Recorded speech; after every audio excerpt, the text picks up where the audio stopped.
الحمد لله الذي خلق الإنسان من علق.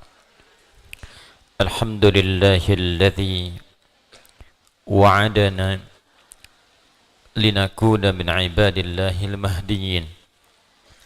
الحمد لله الذي أنزل القرآن وفيه شفاء وهدى للعالمين. ثم الصلاة والسلام على رسول الله نبينا ومولانا محمد وعلى آله وصحبه ومن والاه وبعد. فيا عباد الله أوصي نفسي وإياكم بتقوى الله فقد فاز المتقون فلا تموتن إلا وأنتم مسلمون.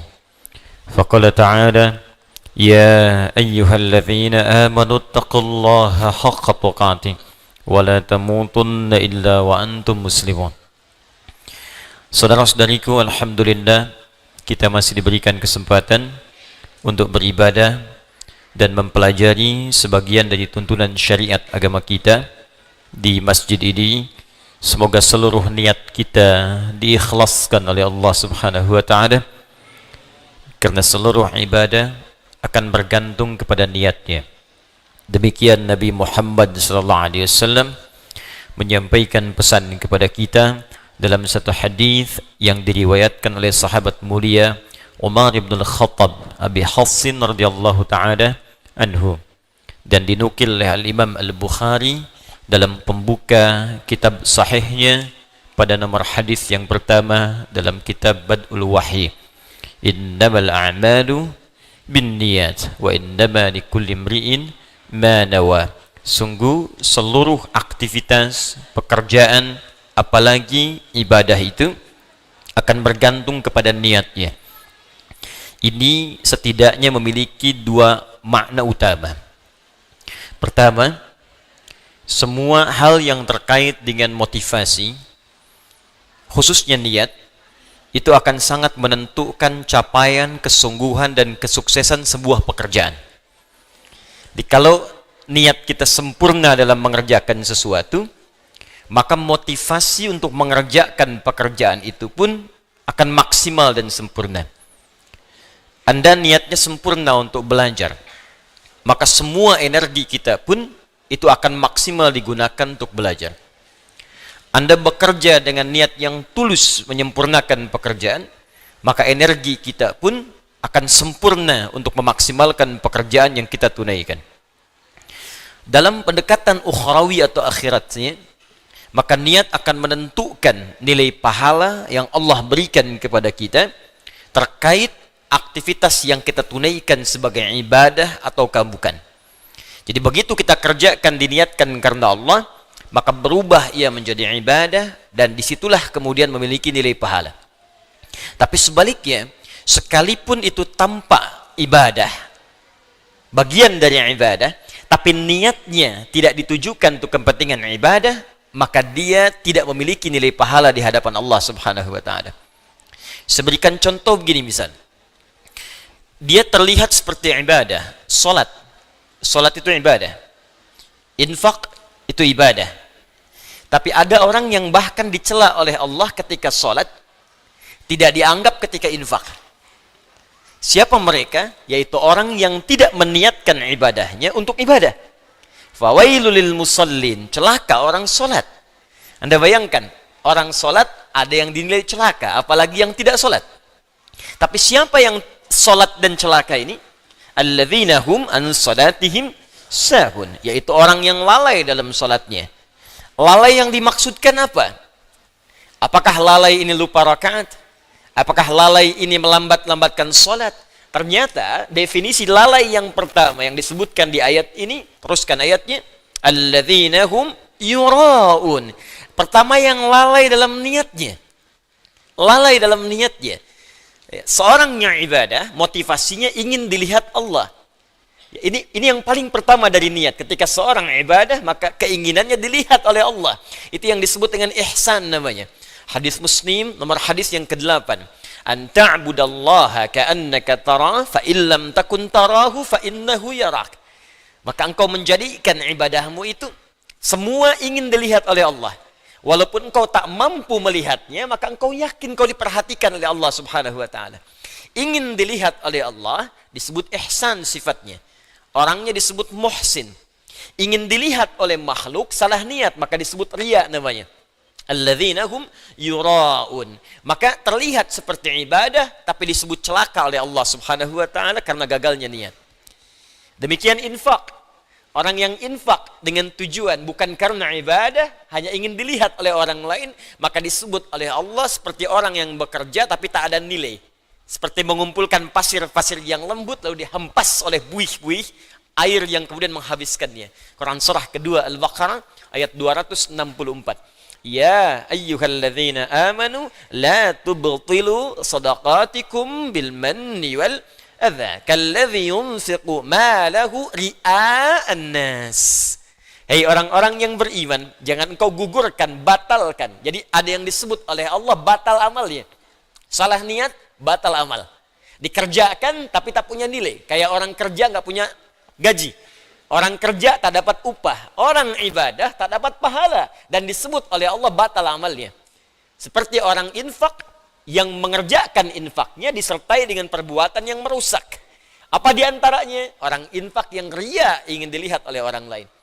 Demikian hal pertama yang kita kerjakan dalam setiap aktivitas. Niatkan semua pekerjaan kita karena Allah Subhanahu wa ta'ala. Termasuk dalam mengikuti ta'lim yang kita hadirkan pada malam hari ini. Dengan niat yang ikhlas maka sempurna ilmu akan diberikan kepada kita. Dan dengan niat yang ikhlas karena Allah, tingkatkan takwa kepada Allah, maka akan dipermudah kita untuk menangkap dan mengamalkan pengetahuan yang kita pelajari. Itu yang dimaksudkan di intisari Quran surah kedua Al-Baqarah di akhir ayat 282. Wattaqullah wa yu'allimukumullah. Tingkatkan takwamu kepada Allah. Awal meningkatkan takwa kepada Allah memperbaiki niat. Ketika takwa ditingkatkan, wa yu'allimukumullah, maka Allah akan menambahkan padamu tambahan-tambahan pengetahuan. Semoga Allah memberikan kemudahan pada kita, pada setiap apa yang kita pelajari. Kita memulai dengan mendoakan saudara-saudari kita. Semoga yang sampai malam hari ini belum beriman kepada Allah, dikuatkan jiwanya untuk bersyahadat sebelum ia wafat kembali kepada Allah Subhanahu wa ta'ala. Semoga para pelaku maksiat pada malam hari ini disadarkan hatinya dan mau bertobat, dan semoga kita bersama mereka wafat dalam keadaan husnul khatimah insyaallah. Dan kita juga berdoa semoga segala ujian, khususnya penyakit yang tengah kita hadapi bersama saat ini, COVID-19 atau yang dikenal dengan corona, diberikan kekuatan kita semua untuk menghadapi musibah ini. Khususnya saya ingin menghimbau kepada siapapun kita semua, ada dua hal yang penting kemudian kita maksimalkan terkait dengan kondisi kita, erat kaitannya dengan virus corona yang sedang kita hadapi saat ini. Yang pertama, kita mesti sadar bahwa anatomi tubuh manusia itu terdiri dari 3 bagian. Ini yang diinfokan dalam Al-Quran. Ada fisik, jasad, ada akal, ada roh. Ingat betul ini. Mungkin yang dipelajari di biologi, di kedokteran, itu hanya fokus kepada fisik saja. Anatomi fisik. Yang dipelajari di pengetahuan anatomi akal. Sedangkan roh, tempatnya bukan di pelajaran formal, tempatnya bukan di bidang kesehatan fisik. Ini terkait dengan nilai-nilai spiritual. Sedangkan penyakit biasanya menghantam pada 2 di antara 3 ini. Kalau bukan pada fisik, maka dia menghantam pada roh. Itu yang saling terkait berkelindan.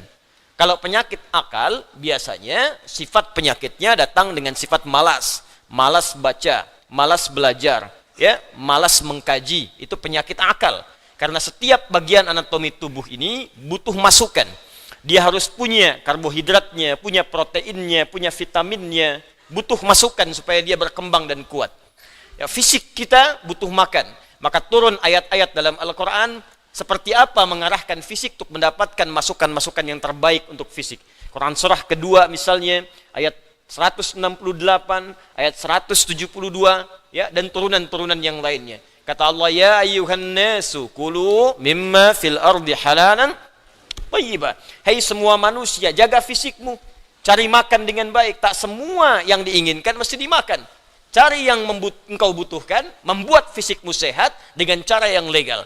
Jadi kalau tips Al-Quran ingin badannya sehat, badannya kuat, maka kata Allah diantaranya, apa fungsinya? Diturunkan ayat kata Allah, tidak semua yang diinginkan mesti dimakan. Yang menyehatkan itu yang dikonsumsi. Tapi cari dengan cara yang benar. Jangan sampai Anda dapatkan dengan cara yang menyimpang. Kebutuhan fisik. Akal juga sama. Dia butuh masukan, butuh nutrisi.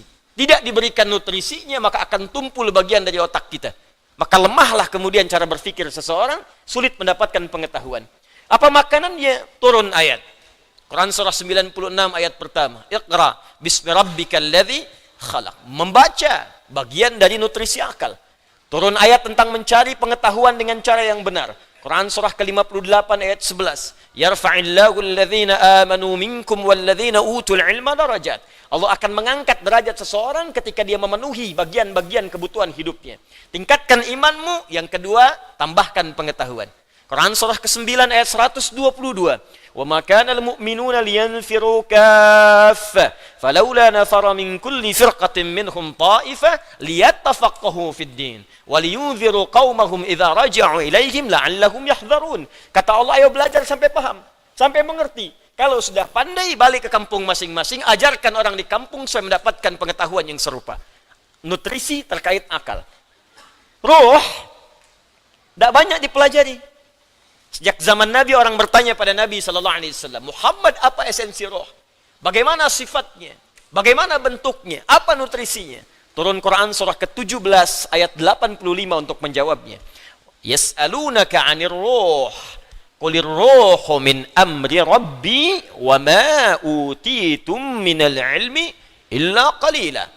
Muhammad SAW, mereka semua banyak bertanya kepadamu tentang esensi roh. Katakan pada mereka, roh itu urusanku. Semua infonya hanya dimiliki Allah Subhanahu wa ta'ala. Dan kalian tidak diberi pengetahuan kecuali sedikit. Sedikit untuk urusan fisik, silahkan. Ya, gali analisis terkait tentang fisik, bedah.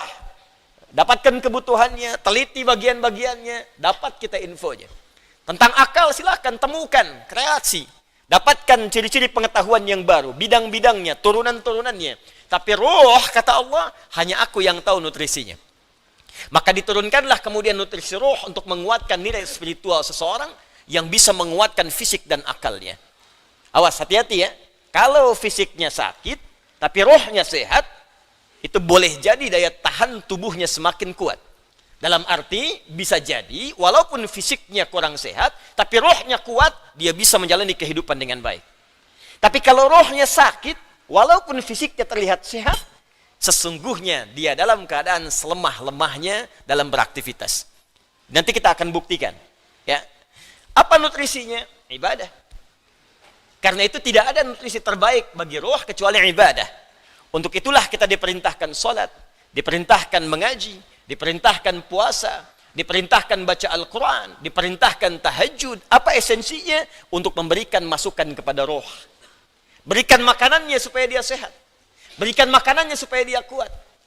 Apa kaitan dengan kondisi saat ini? Dari hal yang saya paparkan ini, teman-teman sekalian, maka kita bisa bersama-sama menghadapi, musibah yang tengah kita alami saat ini dengan virus corona. Kita bagi pada dua bagian. Pertama, secara fisik, rujuk Kementerian Kesehatan. Bagaimana informasi dari pemerintah yang disampaikan kepada kita, kita ikuti itu. Ya. Maaf, perilaku hidup yang sehat. Ya, kemudian cari makanan yang dibutuhkan yang kuat, hindari begini begitu, tipsnya kita ikuti karena itu ikhtiar. Ya, ikhtiar secara fisikal yang kita bisa ikuti pedoman-pedomannya. Tapi ada bagian juga yang sangat penting yang terkait dengan pedoman roh.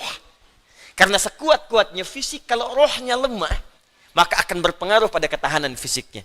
Saya beri contoh sederhana begini. Fisiknya kelihatan sehat, tidak ada luka, nggak ada masalah, cuma rohnya sakit. Iri hati, dengki, perasaan pesimis, perasaan tak enak hati, itu ketika terjadi menimpa roh, dampaknya pasti akan hadir ke fisik. Sakit iri hati, hatinya rohnya yang sakit, fisiknya kuat. Tapi makan jadi nggak enak. Ketemu orang jadi nggak nyaman. Tidur jadi nggak enak, terbawa ke fisik.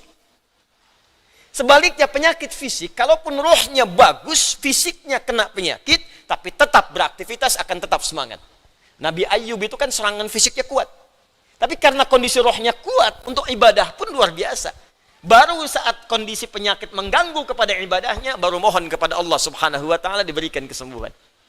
Baik. Karena itu, terkait dengan ini, saya ingin memberikan pendekatan-pendekatan spiritual, bagaimana kita bisa menguatkan roh, sehingga daya tahan tubuh kita untuk terbantu, ya, bisa menguatkan diri, dan setidaknya membangun kepercayaan diri, agar kita tetap beraktivitas dengan sempurna dan sebaik-baiknya. Ini penting saya sampaikan, karena beberapa pekan ini, saya menerima pesan, tidak hanya dari Indonesia, tapi dari saudara-saudari kita yang di luar negeri, khususnya di bilangan Korea, kemudian ada di Jepang, di beberapa tempat bahkan yang jangankan untuk ta'lim, untuk sekedar salat berjamaah pun sekarang belum diizinkan untuk berada di masjid atau di tempat-tempat terbuka karena dikhawatirkan tersebarnya dengan mudah virus COVID-19 ini.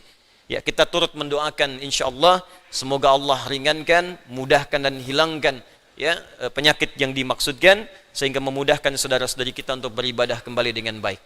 Ya, kemudian yang kedua saya ingin ajarkan zikir dalam Al-Qur'an yang bisa menguatkan roh tatkala dilanda penyakit-penyakit semacam yang kita hadapi pada saat ini. Satu, jika kita tidak tertimpa dengan penyakitnya, tapi khawatir itu hadir di lingkungan kita, maka diajarkan doa oleh Al-Quran terkait doa yang pernah dibacakan Nabi Ibrahim alaihissalam. Salah satunya terdapat di Quran surah ke-26 Asy-Syu'ara ayat ke-80. Wa idza maridtu fahuwa yashfin. Wa idza maridtu fahuwa yashfin. Singkat, padat. Wa idza maridtu fahuwa yashfin. Kalaupun aku sakit, apapun penyakitnya, pasti Allah akan menyembuhkan. Saya ulang ya. Wa idza maridtu fahuwa yashfin. Kalaupun aku ditimpa penyakit, apapun penyakitnya, pasti Allah sembuhkan. Ini bentuknya fi'il madhi tapi maknanya mudhari'. Das ya? Kalaupun aku sakit, wa idza kalau ketemu fi'il madhi maknanya mudhari'. Sebaliknya, mudhari ketemu dengan iz maknanya madhi. Iz yaqulu iz ya, iz misalnya, iz bertemu dengan fi'il mudhari maknanya madhi. Tapi kalau fi'il madhi bertemu dengan idza ya, itu maknanya mudhari, akan, belum kejadian. Ya, belum kejadian. Jadi kalau Anda khawatir dengan hal-hal demikian, kata Al-Qur'an tetap optimis. Tetap semangat. Ya, jadi kalau ada penyakit, ada apapun di sekitaran kita, jangan sampai berhenti beraktivitas. Kalau menjadi epidemi, jadi wabah, kata Nabi, lakukan karantina. Benar yang dikerjakan sekarang. Yang sakit jangan datang ke tempat-tempat perkumpulan, jangan keluar dari wilayah, kata Nabi, tinggal di situ. Yang tak sakit jangan berkunjung ke situ. Nah, itu perintah yang Nabi sampaikan ketika menjadi kepala negara. Maka kalau sekarang kepala negara atau lewat kementerian menginformasikan, jangan dulu orang asing masuk ke sini. Atau yang kena penyakit jangan berbaur. Nah, itu bagus, kita ikuti. Ikuti. Sekarang DMI, Dewan Masjid Indonesia, memberikan pengumuman, ada 6 poin di situ. Kita ikuti dengan baik. Ya, jadi kalau yang sedang sakit, sedang flu, batuk-batuk dan sebagainya, dirasakan bisa menular misalnya, maka tinggal di rumah. Salat. Ya, jangan berbaur dulu, khawatir menular. Itu standar dalam hadis Nabi. Itu biasa. Tapi kalaupun Anda misalnya berhadapan dengan orang-orang dan belum tahu bagaimana penyebarannya, tindakan preventif penting, silakan mau pakai masker yang lain. Tapi keyakinan perlu dibangun. Kata Allah, wa idza maridtu fahuwa yashfin. Yakin. Ingat, ajal tidak terkait dengan penyakit. Ajal itu terkait dengan maut. Ingat baik-baik. Ajal terkait dengan maut, bukan dengan penyakit. Ya, belum tentu Anda ditimpa penyakit langsung meninggal, belum tentu. Karena banyak orang sehat pun wafat seketika. Jadi gak ada kaitan penyakit dengan kematian. Ingat ya, kematian terkait dengan ajal. Quran surah ke-7 ayat 34. Walikulli ummatin ajal. Setiap umat ada batas waktu hidupnya. Fa idza jaa ajaluha la yastakhiruna sa'atan wa la yastaqdimun. Kalau sudah tiba ajalnya, maka tak bisa Anda mohon dimajukan, tak bisa pun dimundurkan. Nah, ayat ini ingin mengatakan sudah, kalau mau itu urusan Allah. Mau dengan kematian, mau dengan mau dengan penyakit, mau dengan yang lainnya, kalau tiba ajal yang meninggal. Kalau belum tiba yang nggak akan wafat. Makanya nggak usah terpikir bunuh diri, nggak ada kerjaan. Ya. Minum baygon misalnya 1 kontainer, ya kan? Ya kalau belum tiba ajalnya nggak akan wafat. Jelas ya? Dan kalaupun sedang sakit, jangan dikait-kaitkan dengan kematian. Mungkin yang nengok meninggal duluan. Bisa jadi begitu. Atau dokter yang mengobati, wafat duluan. Mungkin terjadi. Karena itu, kalaupun Anda kemudian, misal ada vonis dari dokter, Anda terkena, Anda suspek, Anda macam-macam. Tidak. Jangan simpulkan dengan hal-hal yang kecil dulu. Ketika Anda simpulkan, dekatkan dengan kematian, justru itu akan menurunkan imun Anda, sehingga kekebalan tubuh itu semakin menurun. Kuatkan. Ya, wa idza maridtu fahuwa yashfin. Kalaupun saya sakit, Allah pasti akan sembuhkan. Tapi jaga diri baik-baik dengan hal-hal yang tadi diisyaratkan.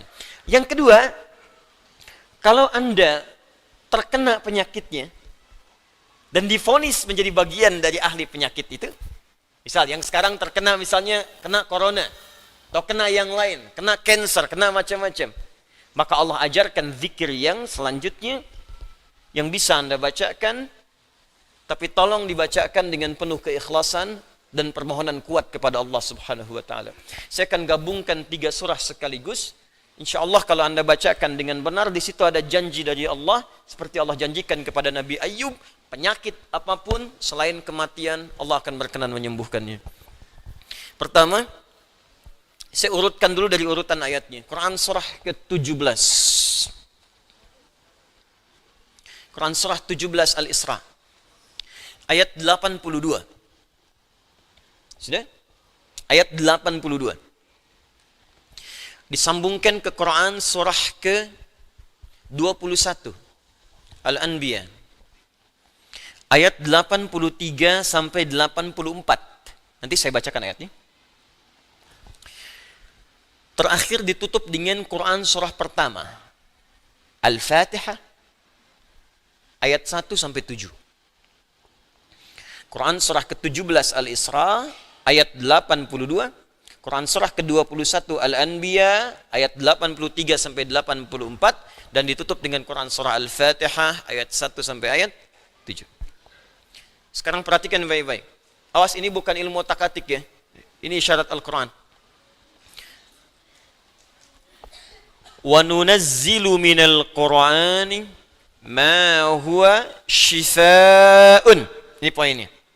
Wa rahmatul lil mu'minin wa la yazidul zalimina illa khasara.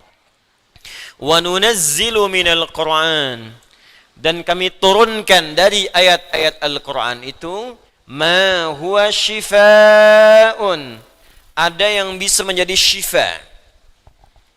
Apa itu syifa? Obat. Apa itu obat? Syifa. Ibu syifa, ibu obat. Baik. Obat penawar itu ada 2 nama. Seperti penyakit pun ada 2 nama. Satu, obat bagi penyakit fisik yang standar. Disebut dawa namanya. Dawaun. Penyakitnya daun, obatnya dawaun. Ya, ada riwayat mengatakan likulli da'in dawaun. Setiap penyakit pasti ada obatnya. Kecuali kematian. Ya, kecuali kematian. Selain kematian, kata Nabi ada obatnya. Ya, kalau kita mau kreatif, kita dapatkan analisis, dapatkan hadir. Ya, likulli da'in dawaun. Da itu penyakit fisik. Ya, pusing, sakit perut, sakit gigi, macam-macam. Kata Nabi, Anda kreatif, dapat obatnya. Obat untuk fisik ini disebut dawa namanya. Ada yang kedua, disebut dengan maradun. Maradun. Marad itu lebih kepada penyakit hati, penyakit jiwa, roh. Ini Quran surah kedua Al-Baqarah ayat 10, fi qulubihim marad fazadahumullahu marada. Ada orang-orang munafik yang kena penyakit. Fisiknya sehat, kuat, ke masjid nomor 1, saf pertama dia. Cuma di hatinya ada penyakit. Ya, masuk masjid nyanjung Nabi, keluar masjid mencela Nabi. Nah, itu penyakit, hati-hati. Masuk masjid, nyanjung-nyanjung, keluar mencela-cela. Di depan berkata baik, di belakang menjelek-jelekan. Ah, itu sakit. Nah, itu sakit tuh. Ya. Apa penyakitnya? Marad. Obat penyakit hati ini maka namanya bukan dawa, tapi disebut dengan syifa. Syifa. Syifaun. Tahan, pelan-pelan. Jikalau ada orang iri hati, orang dengki, mohon maaf, orang terkena penyakit hati yang lainnya, maka obatnya tidak akan pernah ditemukan di apotek atau di rumah sakit tertentu. Silahkan Anda datang ke Kimia Farma, datang ke apotek-apotek yang Anda dapatkan di sekitaran, Century dan sebagainya. Tanyakan, ada enggak obat penyakit hati? Ada enggak obat iri hati? Ada enggak obat dengki? Enggak akan ditemukan. Kenapa? Karena mereka khusus menangani penyakit-penyakit fisikal, disebut dengan daun. Tapi kalau syifa, maka ini erat kaitannya dengan penyakit yang pertama ini, penyakit hati. Di mana ditemukannya? Kata Allah, wa nunazzilu minal Qur'an. Solusinya ada dalam Al-Quran. Maka nanti Allah turunkan beberapa amalan-amalan yang saat dikerjakan amalan itu bisa menghikis, menyembuhkan, bahkan menghilangkan penyakit-penyakit hati. Cari ayatnya. Maka Anda akan temukan kalimat-kalimat dalam Al-Quran, ayat-ayat bimbingan. Ini obat untuk menghilangkan malas. Ini obat untuk menghilangkan iri hati. Bahkan ini mencegah penyakit dengki. Kalau ada orang sekitaran dengki dengan kita, bacakan ayat ini. Turun surah Al-Falaq. Kalau ada orang munafik, bacakan surat yang ini. Kalau ada orang ini, bacakan surat yang ini. Nah, pencegahan-pencegahannya, obatnya ditemukan bagiannya di Al-Quran. Tapi syifa juga memiliki makna yang kedua. Dia adalah obat bagi penyakit fisik yang sudah sulit ditemukan obat dan penawarnya. Kalau dokter sudah mengatakan, sudah ini nggak ada obatnya, ini belum ditemukan penawarnya, maka Allah turunkan kemudian beberapa ayat dalam Al-Quran berupa zikir-zikir tertentu yang kalau dilakukan dengan benar, maka melahirkan penawar yang tidak ditemukan secara fisikal. Apa diantaranya? Yuk kita bacakan Quran surah ke-21 Al-Anbiya ayat ke-83 sampai 84.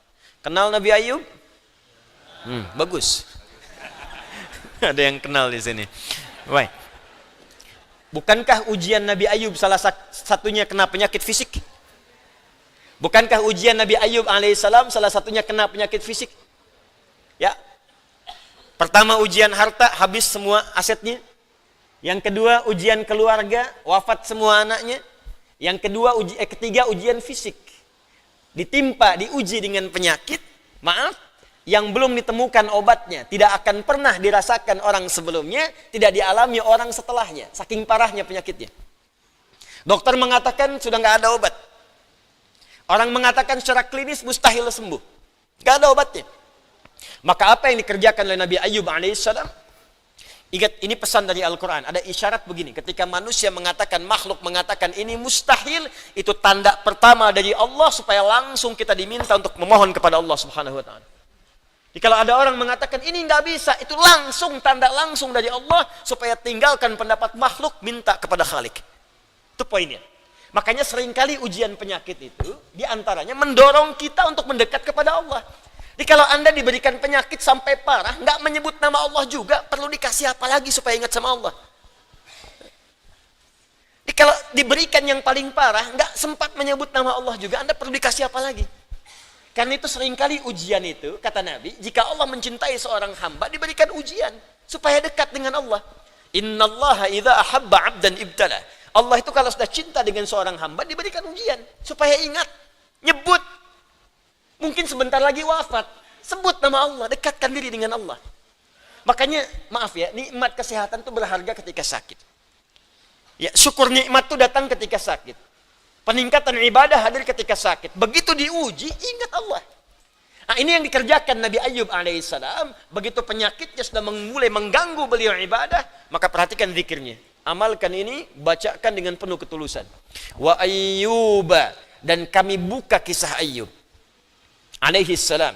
Idh nada rabbahu anni massani yadurru wa anta arhamur rahimin. Ini zikirnya. Anni massani yadurru wa anta arhamur rahimin. Anda boleh bacakan dari sini. Ya anni massani yadhurru wa anta arhamur rahimin. Allahumma anni massani yadhurru wa anta arhamur rahimin. Allahumma anni massani yadhurru wa anta arhamur rahimin. Dalam tahajud Anda mohon kepada Allah. Yang divonis misalnya matanya sulit sembuh, yang divonis misalnya ini penyakit gak mungkin sembuh, yang divonis cancer macam-macam, minta Allahumma anni massani yadhurru wa anta arhamur rahimin. Ya Allah, penyakit ini sudah mulai mengganggu saya untuk bisa fokus ibadah kepadamu. Ini kuncinya.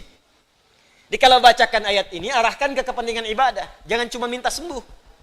Sebab yang pengen sembuh pun banyak. Jangankan Anda, yang lain pun pengen sembuh. Apa motivasinya supaya Allah cepat sembuhkan kita? Maka dekatkan kesembuhan itu pada kepentingan ibadah. Minta, ya Allah saya pengen sholat. Berikan kesembuhan pada kaki saya untuk bisa melangkah. Ya. Ini peserta karantina Al-Quran, mungkin sebentar lagi akan datang kisahnya. Ada salah satu matanya yang gak berfungsi.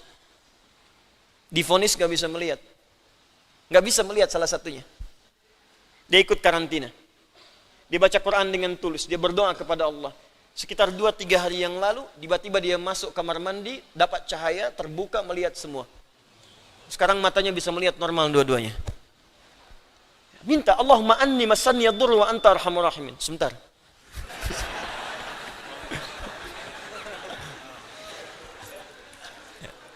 Ya Allah, ini penyakit sudah mulai mengganggu saya untuk ibadah. Saya pengen ke masjid ya Allah. Saya pengen Jumatan.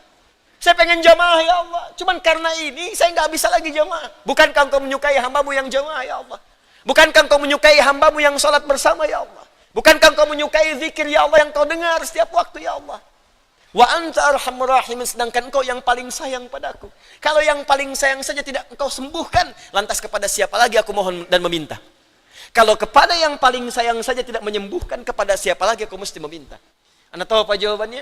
Fastajabna lahu fakashafna ma bihi min dhurrin wa atainahu ahlahu wa mithlahu ma'ahum rahmatan min indina, ujungnya wa dzikra lil abidin. Kata Allah, kalau ada orang yang mengamalkan zikir ini seperti Ayub mengerjakannya, aku akan sembuhkan penyakitnya, hilangkan semua kesulitannya, bahkan aku kembalikan aset-asetnya yang dirasakan hilang. Anda biaya keluar sekian juta, puluhan juta, miliaran dibalikin oleh Allah, seperti Allah mengembalikan Ayub dan anak-anaknya plus aset-asetnya. Anaknya meninggal 12, sembuh kembali, istrinya hamil lagi. Setiap hamil, lahiran kembar, lahiran kembar. Lahiran sampai 12 kali, anak 24. Aset balik semuanya. Terakhir, bacakan surah Al-Fatihah dengan benar, karena Al-Fatihah disebut langsung juga oleh Nabi sallallahu alaihi wasallam sebagai syifa, sebagai syifa. Seperti pernah kepala suku saya kisahkan di pertemuan awal, tersengat kala jengking dan medis mengatakan tidak mungkin sembuh, diruqyah kemudian dibacakan itu dan Allah berikan kesembuhan. Wallahu a'lam bissawab. Ini bagian dari ikhtiar roh, bukan bagian dari pendekatan-pendekatan obat fisik. Dan semoga dengan itu Allah memberikan ketenangan, kemudahan, dan menghilangkan segala kesulitan di sekitaran kita insyaAllah. Ini sebagai respon dari beberapa saudara-saudari kita yang meminta penguatan dan doa. Sekali lagi kita doakan, semoga Allah meringankan semua apa yang kita hadapi saat ini. Kita akan mulai pelajaran kita setelah menunaikan salat Isya berjamaah. Dan mari kita khusyukkan niat kita, kita khusyukkan ibadah kita. Semoga amal kita diterima oleh Allah Subhanahu wa taala. Saudara-saudariku, kita melanjutkan kajian kita dan insyaallah kita akan masuki pada bahasan utama setelah kita mendoakan dan menghimbau juga terkait dengan hal-hal yang terjadi di sekitaran kita. Sebelum kita memulai, kita bermohon pada Allah semoga Allah berkenan menerima salat yang telah kita tunaikan, dan semoga saudara-saudari kita yang belum menunaikan salat Isya berjamaah di belahan bumi manapun diberikan kemudahan oleh Allah Subhanahu wa taala. Hari ini kita akan masuk pada pembahasan surah Al-Baqarah. Setelah dituntaskan pembahasan surah Al-Fatihah di pertemuan yang lalu, kita akan masuk pada bagian yang kedua, surah kedua dalam Al-Quran dari 114 surah yang diturunkan kepada Nabi Muhammad SAW. Kita masuki surah yang kedua dinamakan dengan surah Al-Baqarah. Seperti biasa, manhaj kita dalam mengkaji ayat-ayat Al-Quran, setidaknya kita akan bahas dengan 3 pendekatan utama. Pertama, kita akan bahas dari sisi bahasa Al-Quran. Karena setiap huruf, bahkan harakat yang melekat pada firman Allah dalam Al-Quran itu mengandung nilai mu'jizat. Karena itu sebelum masuk pada kedalaman maknanya, kita akan pelajari kandungan setiap rangkaian huruf dan makna yang melekat di dalamnya. Baru yang kedua kita akan kaji pendekatan maknanya secara tafsir. Karena itu kita juga akan merujuk dan harus merujuk pada keterangan para ulama-ulama yang sanadnya nanti akan tersambung pada Rasulullah sallallahu alaihi wasallam. Seperti biasa, saya pun akan perkenalkan kitab-kitab rujukan kita. Dalam setiap pertemuan barangkali saya akan perkenalkan ragam kitab sehingga insya Allah selesai kita mengaji tafsir ini, kita pun mengenal jenis-jenis tafsir yang ada di bumi saat ini yang kita sudah dapat kaji dan bahas dalam pertemuan kita. Dan terakhir kita akan bahas pula terkait dengan khususnya fiqh ataupun ibadah atau muamalah yang terkait dengan ayat-ayat yang dikaji pada setiap surah yang kita bahas. Kita masuki surah Al-Baqarah. Kenapa surah ini dinamakan dengan Al-Baqarah? Kita awali dengan mukaddimah terlebih dahulu. Penamaan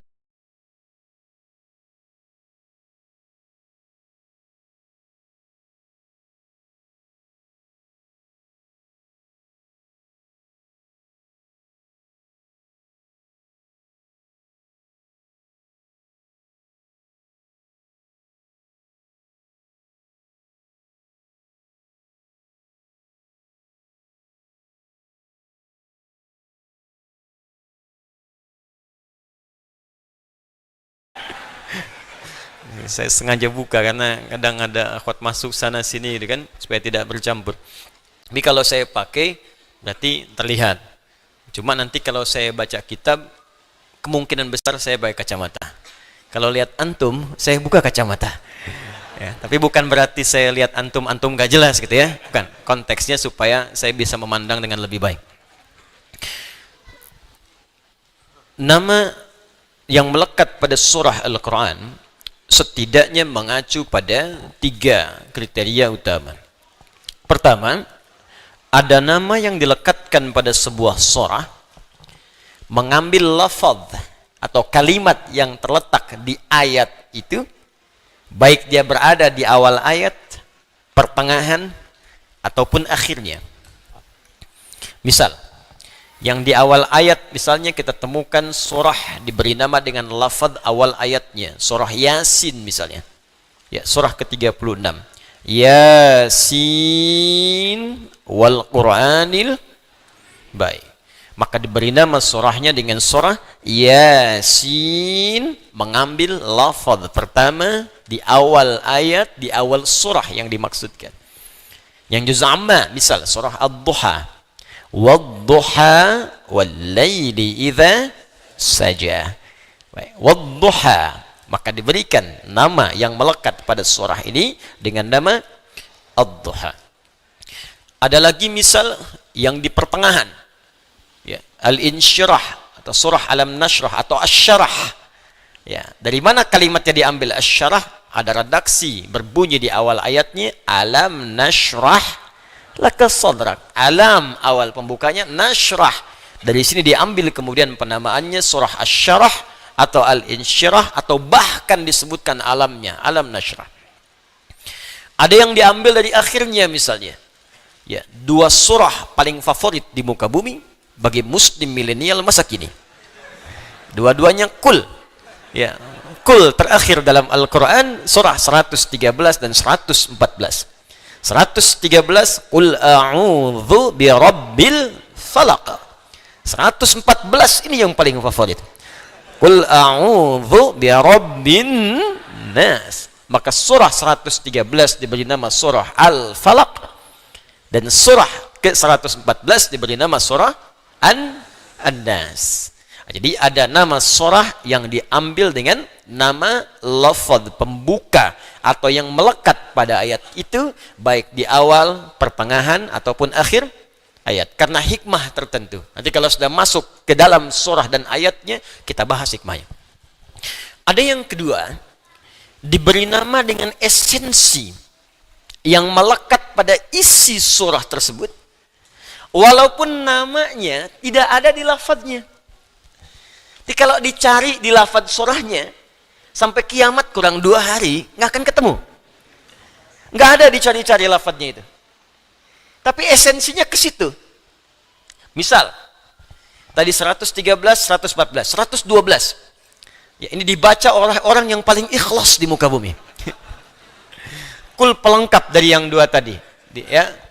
Qul huwallahu ahad. Allahus samad. Lam yalid walam yakul lahu kufuwan ahad. Coba cari mana kalimat al-ikhlasnya. Ulangi lagi kalau nggak percaya. Surahnya namanya surah apa? Tuh. Bacaannya qul huwallahu Allahus lam yalid walam yakul lahu, mana al-ikhlasnya? Secara lafaz tidak ditemukan. Secara esensi makna, kalau dibaca semua sampai akhirnya, intinya ikhlas. Apa itu ikhlas? Dan menggunakan alif lam sehingga menjadi al-ikhlas. Contoh. Nah, pakai kacamata.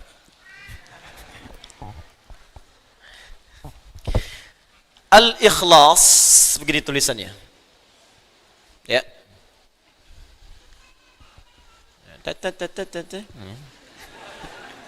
Hamzahnya qata, ya, harus qata. Ini wasalnya qata. Ikhlas. Akar katanya dari kata khalasa.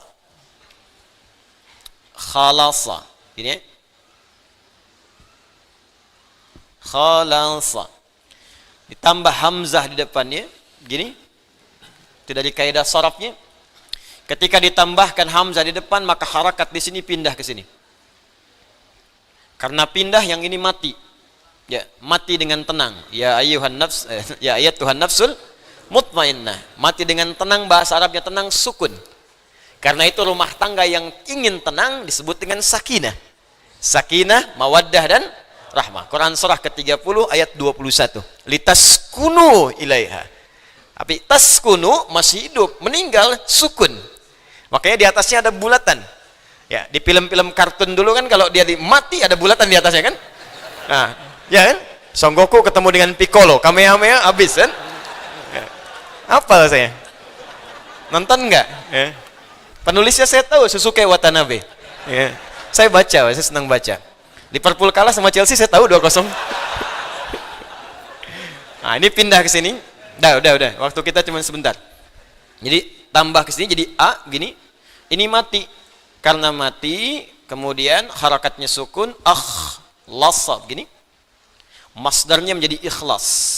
Pindahkan ke bawah harakatnya, ikhlas. Tambahkan alif lam menunjuk pada ma'rifah, maka disebut al-ikhlas. Supaya tak bingung, saya terangkan dulu. Khalasa artinya bening, bersih, tak bercampur sedikit pun. Jadi kalau ada sesuatu yang bening, bersih, nggak ada campurannya, itu bahasa Arabnya disebut dengan khalasa. Kemudian subjeknya bisa orang, bisa benda, disebut dengan khalis namanya. Khalis. Khalis. Yang bersih, bening, tak bercampur dengan apapun. Misal, kita ambil Al-Quran saja. Quran surah ke-16 An-Nahl. Ayat ke-66. Allah infokan bahwa di dalam binatang ternak tertentu, ya seperti sapi misalnya, kerbau dan sejenisnya, itu ada saluran yang sangat unik. Yang satu darah min baini farthin, kotoran. Ya. Di sini ada kotoran, farthin, fa ra tha. Wadamin, darah. Nih. Yang ini darah aja. Yang ini kotoran aja. Di antara kotoran dan darah itu labanan khalisa, khalisa. Nih. Sa'igan lisyaribin. Ternyata di tengah-tengahnya ada labanan khalisa, laban Yang menarik begini, kalau laban saja susu. Sapi punya susu, disebut susu sapi. Kerbau punya susu, disebut susu kerbau. Unta punya susu, disebut susu. Tapi tak banyak orang tahu susu itu terletak di mana? Di antara darah dan kotorannya. Yang paling menarik, ditambahkan kalimat yang sangat luar biasa. Khalisa, menunjuk mu'jizat Al-Quran. Firman Allah, bukan rekayasa manusia.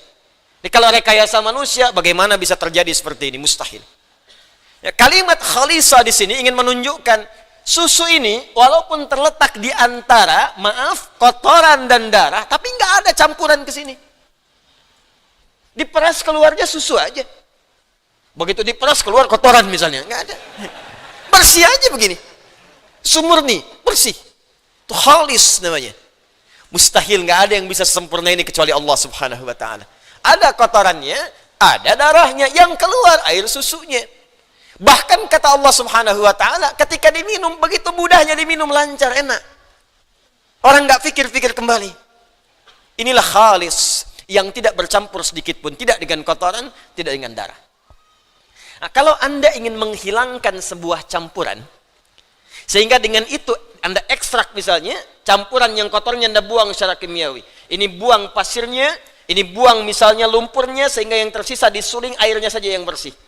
Maka ketika Anda ingin membuang bagian-bagian kotoran yang lainnya, tambahkan hamzah di depannya. Dengan fungsi di ilmu sharaf namanya lil izalah, untuk membuang yang tidak diinginkan. Tambahkan hamzah di depannya dari akar katanya. Khalasa, tambahkan hamzah, pindahkan harakatnya ke sini. Hamzah ini fungsinya lil izalah. Izalati. Nah, ini. Untuk menyingkirkan, membuang, menghilangkan yang tidak diinginkan. Di kalau khalasa, sudah bersih. Indaka la amal al-an, khalas. Apa masih ada pekerjaan sekarang? Sudah selesai. Artinya nggak ada pekerjaan-pekerjaan lagi, beres. Nggak ada campuran yang lain. Ya, selesai. Tapi kalau Anda ingin selesaikan, buang bagian-bagian tertentu, tersisa ininya saja. Maka Anda tinggal tambahkan hamzah di depannya dan buang campuran-campurannya sehingga menjadikan sesuatu itu murni dan bersih. Tambahkan jadi akhlasa. Nih. Kalau sudah dihilangkan bersih semuanya, maka menjadi sifat masdar. Ya, ism. Maka berubah namanya dari akhlasa menjadi ikhlas. Kalau Anda khususkan pada hal tertentu, misal, saya ingin menyembah Allah saja dan saya hilangkan campuran-campurannya. Ya, saya tidak ingin menyekutukan Allah, saya tepikan yang lain-lain. Yang saya sembah Allah saja. Yang saya pertuhankan hanya Allah, yang lain saya tepikan. Saya tidak mengakui yang lain, saya buang semua. Hilangkan. Yang saya akui hanya Allah saja. Maka tambahkan alif lam di depannya pada kalimat ikhlas. Menjadi al-ikhlas. Karena itu ketika Anda membaca surah Al-Ikhlas, maka surahnya hanya menunjuk kepada Allah semata, yang lain buang semua. Qul huwallahu. Katakan Muhammad kalau ingin bertuhan, hanya Allah saja satu-satunya. Ahad itu satu, nggak ada duanya. Apalagi tiga dan sebagainya. Karena itu namanya pun langsung ditetapkan oleh Allah. Jadi ketika turun pertama kali, itu kalimatnya Rabb semua. Ya. Qul a'udzu birabbil falaq, qul a'udzu birabbin nas, Rabb. Orang-orang Quraisy bertanya, Muhammad, nama Tuhanmu sebenarnya siapa? Kalau Rabb, kami juga punya Rabb, namanya Lata, Uzza, Manat. Itu Rabb kami. Rabb kamu siapa? Maka turun kalimat dari Allah. Qul, katakan pada mereka. Huwa, yang dimaksud Rabb itu Allah. Ahad. Sudah. Hanya satu-satunya, nggak ada yang lain. Bahkan namanya pun menunjuk pada yang satu. Saya pernah katakan kepada Anda, ini nama mesti beda dengan nama Tuhan dan makhluk, mesti lain. Kalau Anda ingin menuhankan sosok Tuhan, maka ciri pertamanya kata Al-Quran mesti beda dengan makhluk. Ada khalik, ada makhluk. Kalau makhluk punya sifat ketuhanan, berarti tidak sama. Kalau Tuhan punya sifat makhluk, berarti bukan Tuhan. Jadi yang paling logis antara Tuhan dengan makhluk mesti beda sebeda-bedanya. Makanya ada kalimat dalam Al-Quran singkat, padat, jelas, tepat. Laisa kamitslihi syai'. Gak boleh sama. Makanya namanya pun kata Allah beda. Ketika Anda hilangkan semua namanya pun, satu persatu hurufnya akan tetap menunjuk kepada Allah Subhanahu wa ta'ala. Allah. Tuh, tulisannya. Kurang kebaca, saya gedein. Insyaallah.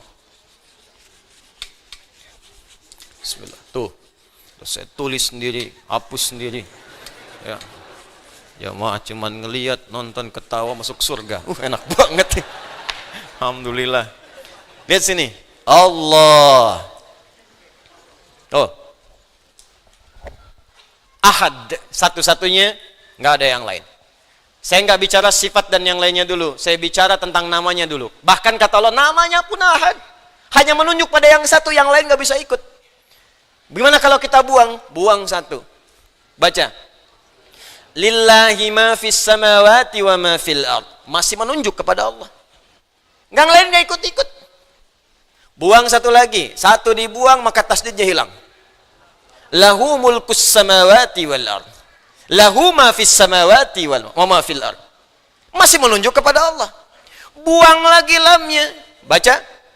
Hu, singkatan dari huwa. Tahu dari mana disingkat? Sebab ketika kita baca huwa, maka wakaf di situ, wa-nya nggak bunyi. Al-Baqarah ayat 255. Allahu la ilaha illa hu. Kalau mau baca huwa, teruskan wasal. Allahu la ilaha illa huwal hayyul qayyum. Baru baca huwa. Karena bacaan Quran termasuk bahasa Arab itu, al-arabu la tantiqu illa bil harakat wa la taqifu illa bis sukun. Orang Arab tak mungkin mengucapkan kecuali ada harakatnya, disebut dengan hidup ayu. Dihidupkan dengan a fathah, ya kasrah i atau u dhammah. A i u. Awas, wa taqifu au tantahi bis sukun, dan berhenti dengan sukun. Walaupun ada tandanya harakat, kalau berhenti harakatnya enggak dibaca. Baca Al-Fatihah, enggak ada yang bunyi di ujungnya kalau dia sukun. Alhamdulillahi rabbil alamin. Sukun. Padahal akhirnya fathah a. Cek ya, khatam-khatamnya sampai 10-14 riwayat, nggak ada yang dibunyiin akhirnya. Alhamdulillahi rabbil alamin. Nggak ada. Pasti mati. Maka yang disebut mad jadi panjang, arid baru. Kenapa? Karena sukun, mad arid disukun. Ini pun sama. Kalau Anda ingin berhenti pada kalimat huwa, Allahu la ilaha illa wa-nya hilang. Allahu la ilaha, nggak ada yang lain, jangan ikut-ikut. Illa kecuali yang ini aja, huwa. Kalau berhenti di sini, wa-nya nggak dibaca, hu. Paham? Baik, terus Anda tanya lagi, huwa ini siapa? Balikin ke Al-Ikhlas tadi. Kul, katakan huwa, yang dimaksud huwa ini Allah. Kul huwa Allah ahad. Kul huwa Allahu ahad. Allah lagi. Anda hapus semuanya, hilangin tuh. Tuh. Hilangin, hilang. Kelihatan nggak? Nggak kelihatan, namanya ghaib. Alladzina yu'minuna bil ghaib. Menunjuk ke Allah juga. Jadi yang lain nggak ikut, satu tanda. Jadi indah. Jadi kalau Anda baca surat Al-Ikhlas dengan benar, qul huwallahu ahad, mesti ikhlas. Apa artinya ikhlas di sini? Menjadikan Tuhan itu hanya Allah saja, yang lain nggak ikut-ikut. Karena itu kalau orang sudah paham, bergantungnya pun pasti akan terkait dengan yang satu. Allahus somad. Sifat-sifat makhluk hilang. Melahirkan, dilahirkan, hilang. Lam yalid walam yulad. Berteman, punya sekutu. Nggak mungkin Tuhan. Tuhan tuh mesti kuat. Manusia punya partner, Tuhan tidak. Makhluk dilahirkan, Tuhan tidak. Makhluk melahirkan, Tuhan tidak. Makhluk mesti lebih lemah dibanding Tuhan. Walam yakul lahu kufuwan. Maka Tuhan tak punya syarikat. Indah konsepnya. Ini konsepsi dalam Islam. Jelas konsepsinya. Paham? Tapi dalam kejelasan ini pun tetap diminta menghormati orang lain. Tuh indahnya, kok cari deh di kitab manapun. Tunjukkan pada saya. Nggak akan ada yang seperti ini keterangannya. Tunjukkan pada saya. Anda ada, ditemukan, silahkan. Potong kambing. Nggak ada. Lakum dinukum la ikraha. Jangan paksa orang. Tugas kita meyakini, cuman belajar supaya benar-benar yakin. Jangan cuma mengatakan la ilaha illallah, syahadu an la ilaha illallah, tapi nggak ada ilmunya. Dikasih super mie pindah. Kasih sarung pindah, kasih biskuit pindah. Makanya mesti ada ilmu. Ilmu itu kita pelajari, dikenal dengan ilmu tauhid namanya. Untuk mengesahkan Allah dari kata ahad muncul wahada yuwahidu tauhidan. Itulah yang disebut Quran surah ke-47 ayat 19. Fa'lam annahu la ilaha. Terjemahkan dengan ilmu nahunya, baca dengan balaghahnya. Fa'lam, maka cepat mesti punya ilmu. Bukan sekedar dengan terjemah, maka ketahuilah, ya sudah tahu. Yang tahu itu diyakinkan. Bagaimana meyakinkannya? Cari ilmunya, pelajari supaya kita yakin betul menyembah Tuhan yang benar. Harus yakin, itu agama pengetahuan Islam itu. Dituntut kita untuk tahu, cari. Pelajari kenapa Tuhanmu Allah. Itu Allah sendiri yang nyuruh. Sampai benar-benar yakin, makanya nggak goyah kita. Sampai yakin betul. La'annahu la ilaha illallah. Sampai engkau bisa tetapkan dalam jiwamu, nggak ada Tuhan selain Allah. Paham? Tapi dalam keadaan ini pun jangan paksa orang. Hormati orang lain, jangan ganggu. Kalau mau orang lain ibadah, silahkan ibadah. Jangan diganggu mereka. Kalau tanya, kita jelaskan. Kita dakwahi dengan baik. Mau masuk, alhamdulillah. Mau tidak, itu pilihan. Fair kan? Toleran tidak? Maka saya sering katakan, jangan ajarkan toleransi pada umat Islam. Sudah khatam, Cepi. Sudah lengkap semua. Toleransi, menghormati, sudah. Tapi standar dalam setiap keyakinan, merasa yang diyakini itu benar. Itu sudah standar.